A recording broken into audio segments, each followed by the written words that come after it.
ओम शांति। 26 तारीख की बाबा की मुरली। मीठे बच्चे, आपस में रूठकर कभी पढ़ाई को मत छोड़ना। पढ़ाई छोड़ना माना बाप को छोड़ देना। प्रश्न, सर्विस की वृद्धि न होने का कारण क्या है? उत्तर, जब आपस में मतभेद होता है तब सर्विस वृद्धि को नहीं पाती। कोई बच्चे मतभेद में आकर पढ़ाई छोड़ देते हैं। बाबा सावधान करते हैं, बच्चे मतभेद में नहीं आओ, कभी जरमुई जगमुई की बातें नहीं सुनो, एक बाप की सुनो, बाप को समाचार दो, तो बाबा तुम्हें 16 कला संपूर्ण बनने की मत देंगे। प्रश्न, पढ़ाई छोड़ने का पहला मुख्य कारण कौन सा बनता है? उत्तर, नाम रूप की बीमारी। जब किसी देहधारी के नाम रूप में फंसते हैं तो पढ़ाई में दिल नहीं लगती। माया इसी बात से हरा देती है। यही बहुत बड़ा विघ्न है। ओम शांति। बच्चे बैठे हैं, दिल में निश्चय है कि बेहद का बाप आया हुआ है, बेहद का वर्षा देते हैं। तुम सन्मुख बैठे हो, जानते हो वह सब आत्माओं का बाप है। इस शरीर द्वारा समझा रहे हैं, कल्प कल्प ऐसे ही समझाते हैं और वर्षा देते हैं, और कोई यह ज्ञान दे नहीं सकते। बाबा समझाते हैं, कभी भी किसी देहदारी को याद नहीं करना। 5 तत्वों के शरीर को भूत कहा जाता है, तो तुम्हें 5 तत्वों के शरीर को याद नहीं करना है। भल माया बहुत विघ्न डालती है, परंतु हारना नहीं है। बुद्धि में रहे, मेरा तो एक बाबा, दूसरा न कोई। इस बाबा के शरीर के साथ भी तुम्हारा लव नहीं होना चाहिए। कोई भी शरीर के साथ लव रखा तो अटक जाएंगे। बाबा जानते हैं बहुत मेल्स की भी आपस में ऐसी दोस्ती हो जाती है जो एक दो के नाम रूप में फंस मरते हैं। इतनी प्रीत लग जाती है जो शिव बाबा को भूल जाते हैं। 2 कन्याओं का भी आपस में इतना लव हो जाता है जैसे आशिक होते हैं। उनको कितनी भी ज्ञान की समझानी दो, परंतु माया छोड़ती नहीं है, क्योंकि ईश्वरीय मत के विरुद्ध चलते हैं। भल ज्ञान भी उठा लेवे, परंतु अवस्था डगमग रहती है। योग से जो विकर्म विनाश हो वह होते नहीं।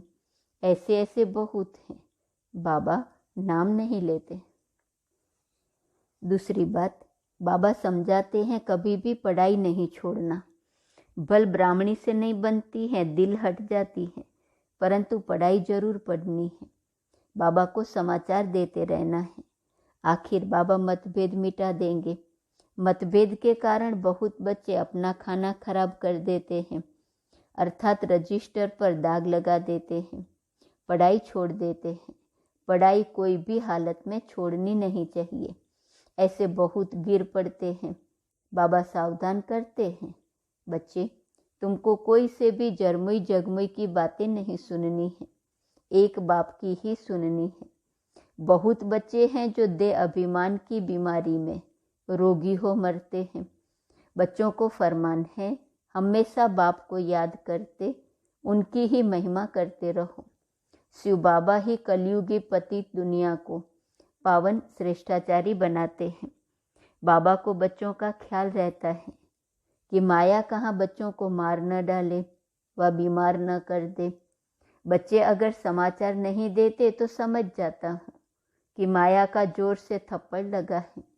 इसलिए मुरली में समझाया जाता है, तकदीर में नहीं है तो अपने ही धंधे में लग जाते हैं। कोई तो 1-2 के नाम रूप में ऐसे फंसते हैं जैसे आशिक मासूक बने हैं। फिर मम्मा बाबा को भी याद नहीं करते, 1-2 को याद करते रहते हैं। यह सब विघ्न माया डालती है। कोई की तकदीर में नहीं है तो कितना भी बाबा समझाए, वाहियात बातें न करो, फिर भी करते रहते हैं। कोई अज्ञान में जीवन कहानी लिखते हैं। हमको थोड़ी जीवन कहानी आदि बनानी है। हमको बाबा के सिवाय किसी को याद नहीं करना है। नेहरू मरा तो उनको कितना याद करते हैं। तुम भी ऐसे याद करो तो बाकी तुम्हारे और उनमें फर्क क्या रहा। ज्ञान मार्ग में बड़ी समझ चाहिए। जब तक शिव बाबा से योग नहीं तो बुद्धि का ताला नहीं खुलता, सर्विस नहीं कर सकते, पद भ्रष्ट कर लेते हैं। इसलिए बाबा सावधान करते हैं कि कोई भी मतभेद हो तो बाबा को लिखो। सभी 16 कला संपूर्ण तो नहीं बने हैं, कोई कच्चे भी हैं, भूलें करते होंगे। सेंसिबल बच्चे जो हैं फट से समाचार लिखेंगे। कोई देखते हैं कि फलाने में अभी तक क्रोध है तो उनसे दिल हट जाती है, फिर घर बैठ जाते हैं। कोई ब्राह्मणी भी कह देती है तुम इस सेंटर पर मत आओ। बाबा को सर्विस समाचार देना चाहिए। बाबा खुश होगा कि बच्चा सर्विस समाचार देता है। बाबा आज फलाने को समझाया कि परमपिता परमात्मा से तुम्हारा क्या संबंध है। बाबा स्वर्ग का वर्षा देते हैं, 5000 वर्ष पहले भी दिया था। यह लक्ष्मी नारायण के चित्र खड़े हैं। बाबा समझाते रहते हैं। कभी कोई देखे कि इस कारण डिसर्विस होती है तो फौरन समाचार देना है।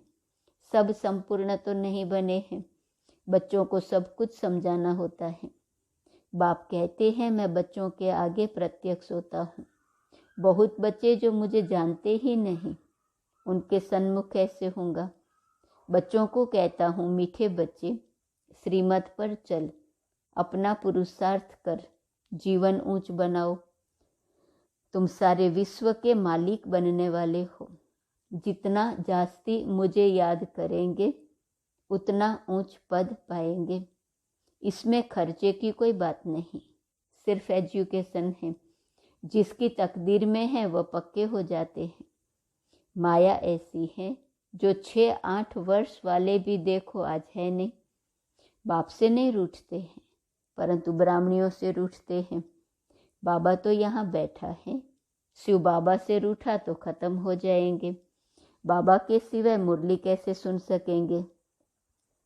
दूसरी बात, जो कभी ध्यान का पाठ चलता है, फलानी में मम्मा आई, बाबा आया, यह भी माया है। बहुत खबरदारी से चलना है। बात कैसे करते हैं उससे समझ जाना है। कोई में माया का भूत आ जाता है, फिर कहते हैं शिव बाबा आया, मुरली चलाते हैं। यह सब माया विघ्न डालती है। बहुत ट्रेटर निकल जाते हैं, बहुत धोखा देते हैं। इन सब बातों से बहुत संभाल करनी है। पढ़ाई पर पूरा ध्यान देना है, नहीं तो माया बहुत हैरान करेंगी। तूफान बहुत आएंगे। जैसे वैद्य लोग कहते हैं कि बीमारी बाहर निकलेंगी, डरना नहीं। बाबा समझाते हैं माया चलते चलते ऐसी अंगूरी लगाएंगी जो बाबा को भुला देंगी, हराने की बहुत कोशिश करेंगी। युद्ध है ही 5 विकारों रूपी रावण से। जितना बाबा को याद करेंगे तो तुम्हारे विकर्म विनाश होंगे। माया जीत जगत जीत भी बनेंगे। बाकी स्थूल लड़ाई की कोई बात नहीं। योग बल से ही विश्व की राजाई मिल सकती है। इस समय योग बल भी है, बाहुबल भी है। ये क्रिश्चियन दोनों मिल जाए तो विश्व के मालिक बन सकते हैं। इतनी ताकत इन्हों में है, परंतु लौ नहीं है। एक कहानी भी है 2 बिल्लों की। कृष्ण को भी देखो कैसे हाथ में गोला दिखाया है। तो तुम्हारी याद कायम रहनी चाहिए। कोई भी कारण से पढ़ाई नहीं छोड़नी चाहिए। विघ्न तो जरूर पड़ेंगे। माया ऐसी है जो माथा मूड लेती है, हार्ट फेल कर देती है। इसलिए बाप कहते हैं और सब बातों को छोड़, माँ में कम याद करो। बीज को याद करने से झाड़ भी याद आ जाएगा। गृहस्थ व्यवहार में रहते यह कोर्स उठाओ। भगत लोग सवेरे उठकर भक्ति करते हैं। काशी में कोठियाँ बनी हुई हैं। हर एक कोठी में बैठ विश्वनाथ गंगा कहते हैं। जानते कुछ नहीं, ईश्वर सर्वव्यापी कह देते हैं। अपने को तत्वयोगी ब्रह्मयोगी कहलाते हैं। यह बाबा सब बातों का अनुभवी है। इनके रथ में बैठ कहते हैं इन सब को छोड़ो। बाकी तो सब खिलौने बना दिए हैं। विष्णु का, शंकर का, कृष्ण का खिलौना बनाए बैठ पूजा करते हैं। जानते किसी को नहीं। पूजा में बहुत खर्चा करते हैं, पत्थर की मूर्ति बनाए उसको श्रृंगारते हैं, साहूकार तो जेवर भी पहनाते हैं। यह तो तुम जानते हो, भक्ति में जो कुछ भावना से करते हैं उसका फल कुछ न कुछ हम दे देते हैं। दूसरे जन्म में अच्छा भगत बन जाते हैं। कोई धन दान करते हैं तो धनवान के घर में, बहुत दान करते हैं तो राजाई घर में जन्म मिलता है। फिर भी इस दुनिया में सदा के लिए सुख तो है नहीं, इसलिए सन्यासी इस सुख को मानते नहीं हैं, कागविष्टा के समान समझते हैं। तो वह राजयोग कैसे सीख लाएंगे? सारे विश्व का मालिक तो बेहद के बाप के सिवाय कोई बना न सके। अब बाप तुम बच्चों को सन्मुख समझा रहे हैं, मैं फिर से आया हूँ तुमको राजयोग सिखलाने। श्री कृष्ण के 84 जन्मों के अंत में मैंने प्रवेश किया है, इनका नाम ब्रह्मा रखा है। मुझे ब्रह्मा जरूर चाहिए, तो प्रजापिता ब्रह्मा भी चाहिए, जिसमें प्रवेश करके आऊं, नहीं तो कैसे आऊं? यह रथ मेरा मुकर्रर है, कल्प कल्प इसमें ही आता हूँ। लिखा हुआ भी है ब्रह्मा द्वारा स्थापना, किसकी? विष्णुपुरी की। अभी तुम भारत को विष्णुपुरी बना रहे हो। दूसरे कोई इस बात को समझते नहीं कि परमपिता परमात्मा का पार्ट है। कृष्ण जयंती मनाते हैं, नरक को स्वर्ग बनाने वाला बाप है ना। जो ब्राह्मण बन पूरा पुरुषार्थ करेंगे वो ब्राह्मण से देवता बनेंगे। गायन है कि परमपिता परमात्मा 3 धर्म, ब्राह्मण, सूर्यवंशी, चंद्रवंशी, धर्म स्थापन करते हैं। वहाँ 2 युगों में एक ही धर्म है और कोई धर्म है नहीं। बाकी 2 युगों में देखो कितने धर्म हैं। बच्चों को पढ़ाई पर पूरा ध्यान देना चाहिए, नहीं तो बहुत रोना पड़ेगा। सबके लिए ट्रिब्यूनल बैठेंगी, बताएंगे कि तुमने यह पाप किया, इसलिए हम तुमको बहुत समझाता हूँ कि पाप नहीं करना, पुण्य आत्मा बनना। पाप करेंगे तो 100 गुना सजा के निमित्त बनेंगे। मेरे बनकर विकार में गए, बाप के श्रीमत की अवज्ञा की, तो तुम्हारे पर बहुत सजा आएंगी। वह सजाएं भी बहुत कड़ी होती हैं। बाप कहते हैं, मैं परम धाम का रहने वाला हूँ, यहाँ पुरानी दुनिया में आकर तुमको वर्षा देता हूँ, फिर भी तुम नाम बदनाम करते हो। तब तो कहा हुआ है, सतगुरु का निंदक सूर्यवंशी घराने में ठौर न पाए। गिर पड़ते हैं, बहुत कसम उठाते हैं, हम आपके सपूत बच्चे होकर रहेंगे। ब्लड से भी लिखते हैं, परमपिता परमात्मा से प्रतिज्ञा भी करते हैं कि बच्चा बन आपसे पूरा वर्षा लूँगा। परंतु माया ऐसी है, वह आज है नहीं। जिन्होंने प्रतिज्ञा की वह आज है नहीं। प्रतिज्ञा कर फिर अपवित्र बना तो बहुत धोखा खाएगा। ईश्वर की अवज्ञा हुई ना। बाबा इशारे में सब समझाते रहते हैं। माया बहुत हैरान करेंगी, नहीं तो युद्ध काहे की। विश्व का मालिक बनना कम बात नहीं है। गफलत नहीं करनी है, पढ़ाई बिल्कुल नहीं छोड़नी है। बाबा से राय लो, फिर जवाबदार बाबा हो जाएगा। पढ़ाई में मनुष्य कितनी मेहनत करते हैं, इम्तिहान के टाइम बहुत मेहनत करते हैं। तुम भी आगे चल, जब समय नज़दीक देखेंगे तो रात दिन पढ़ाई में लग जाएंगे। अब वह समय जल्दी आने वाला है। अच्छा, मीठे मीठे सिकिलदे बच्चों प्रति माता पिता बाप दादा का याद, प्यार और गुड मॉर्निंग। रूहानी बाप की रूहानी बच्चों को नमस्ते। रूहानी बच्चों की रूहानी बाप को नमस्ते नमस्ते नमस्ते। धारणा के लिए मुख्य सार। पहली पॉइंट, आपस में वाहियात बातें नहीं करनी है, कभी भी मतभेद में नहीं आना है। पढ़ाई किसी भी हालत में नहीं छोड़नी है। व्यर्थ बातें नहीं करनी है, मतभेद में नहीं आना है, पढ़ाई नहीं छोड़नी है। दूसरी पॉइंट, बाबा की अवज्ञा कभी नहीं करनी है, प्रतिज्ञा कर उस पर कायम रहना है, सर्विस का सदा शौक रखना है। वरदान, समय पर योग की शक्तियों का प्रयोग करने वाले स्व के संस्कार सो संसार परिवर्तक भव। जैसे योग करने और कराने में योग्य हो, ऐसे योग का प्रयोग करने में भी योग्य बनो।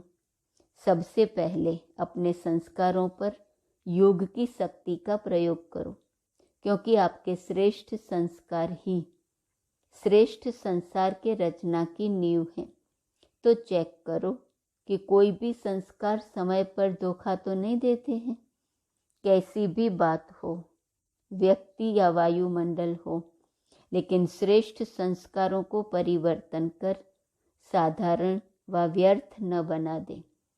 जो स्व के संस्कारों को परिवर्तन कर लेते हैं, वही संसार को परिवर्तन करने के निमित्त बन जाते हैं।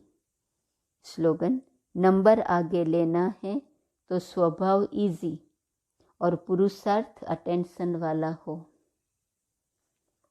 साक्षात्कार मूर्त स्थिति की पॉइंट है। पहले सुनाया था ना कि आप त्रिमूर्ति बाप के बच्चे हो, तो आपसे त्रिमूर्ति लाइट दिखाई दे, अर्थात आप एक एक द्वारा 3 लाइट का साक्षात्कार हो। कोई भी आपके सामने आए तो एक तो मस्तक में मणि दिखाई दे, दूसरा दोनों नयनों से ऐसा अनुभव हो जैसे कि 2 लाइट के बल्ब जग रहे हैं, और तीसरा मस्तक के ऊपर लाइट का क्राउन दिखाई दे। इन तीनों लाइट्स का साक्षात्कार हो। अगर ऐसे ही स्वरूप का साक्षात्कार आत्माओं को कराओ तो सर्विस में सफलता आपके चरणों में झुकेंगी। ऐसी महान आत्मा बनो जो किसके भी सामने जाओ तो उसको साक्षात्कार हो। ओम शांति।